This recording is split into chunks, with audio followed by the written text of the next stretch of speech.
वली अपने घर से दूर अपने म्यूज़िक उस्ताद बॉस के घर रह रहा था। वो अपने वालिद से नाराज़ था क्योंकि वो उसकी मौसीकी के शौक़ को कबूल नहीं करते थे।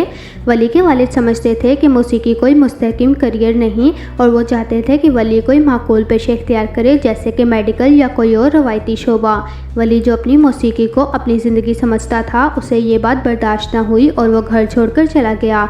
बॉस उसके लिए ना सिर्फ एक उस्ताद बल्कि एक रहनुमा और बाप जैसा था, जिसने उसे हर मुश्किल वक्त में संभाला। एक दिन वली को खबर मिलती है कि उसके उस्ताद बॉस कैंसर की वजह से इंतकाल कर गए हैं। ये खबर वली के लिए एक बहुत बड़ा सदमा थी। वो अपने उस्ताद की आखिरी रसूमात के लिए कब्रिस्तान जाता है, जहाँ उसकी मुलाकात अपने वालिद से होती है। दोनों के दरमियान तलखी अब भी मौजूद है। वली वहाँ से गुस्से की हालत में बाप से मिले बगैर चला जाता है, जिसका उसके बाप जहांगीर को बहुत दुख होता है। जहांगीर जब कब्रिस्तान से वापस लौटता है तो उसे उसकी बीवी बहुत उदास देखती है, जिस पर वो उससे पूछती है कि वो अपना दुख मुझसे शेयर करे। जहांगीर पहले तो बहुत रंजीदा था और फिर वो अपनी बीवी को बताता है कि वली घर से चला गया था तो उसके म्यूज़िक उस्ताद ने मुझे फ़ोन करके बुलवाया और एक जगह बैठ कर मैंने मीटिंग की कि मेरा बेटा ज़रा ज़िद्दी है, अगर आप उसे कुछ सिखा सकते हैं तो उसे अपने साथ रख लो। जो भी आपने मुझसे मुआवजा लेना है तो मुझे बता दें, कहीं मेरा बेटा किसी गलत सोसाइटी में ना चला जाए।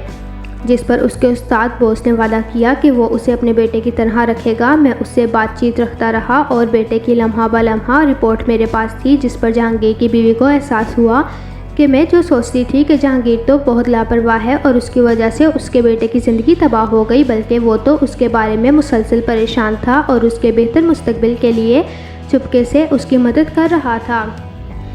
जिसके बारे में जहांगीर की बीवी ने बेटे वली को उसके बाप के बारे में बताया होगा कि तुम्हारा बाप तुमसे नफ़रत नहीं, कितनी जुनूनी हद तक मोहब्बत करता है, जिस पर वो दोबारा घर लौट आया।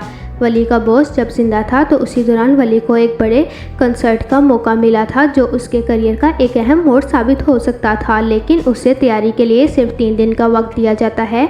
वो घबराहट में अपने कज़न समीर से बात करता है। समीर, मुझे नहीं पता कि मैं ये कैसे करूँगा, मैंने कल ही तो शुरू किया और अब 3 दिन बाद कंसर्ट है। अगर मैं नाकाम हो गया तो? समीर, जो हमेशा वली की हिम्मत बढ़ाता है, उसे तसल्ली देता है। वली, तुम्हें अपनी सलाहियतों पर भरोसा रखना होगा, ये मौका तुम्हारे लिए एक बड़ा ब्रेक साबित होगा। बस दिल से गाओ और सब कुछ ठीक हो जाएगा। वली रात दिन मेहनत करता है। वो अपने उस्ताद बॉस की तालीमात को याद करता है, जिन्होंने उसे हमेशा कहा था, मौसीकी दिल से निकलती है, अगर तुम अपने जज्बात को गाओ तो तुम्हारी आवाज़ हर दिल तक पहुंचेगी। कॉन्सर्ट का दिन आता है और वली स्टेज पर अपनी परफॉर्मेंस देता है। इसकी आवाज़ में एक अजीब से जादुई कैफियत होती है जो हर सुनने वाले के दिल को छू लेती है।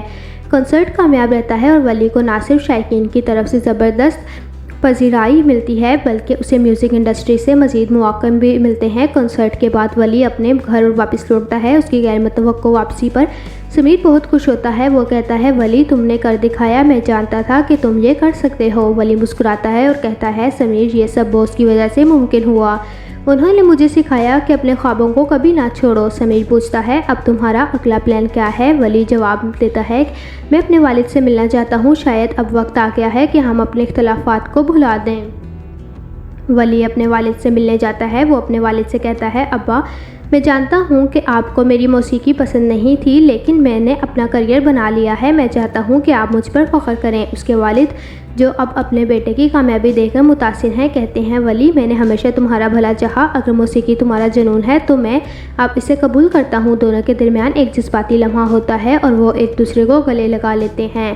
कहानी का इख्तिताम वली की कामयाबी और उसके वालिद के साथ सुलह पर होता है। वली अपने उस्ताद बॉस की यादों को अपने दिल में संभाल कर आगे बढ़ता है।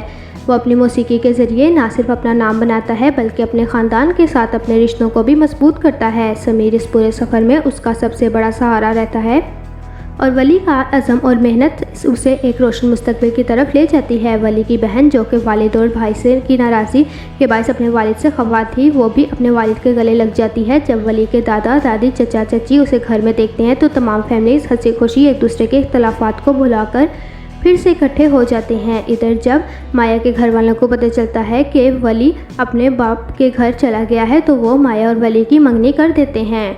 अगर आपको मेरा तबसरा अच्छा लगा हो तो चैनल को लाइक, शेयर और सब्सक्राइब कर दें। अल्लाह निगहबान।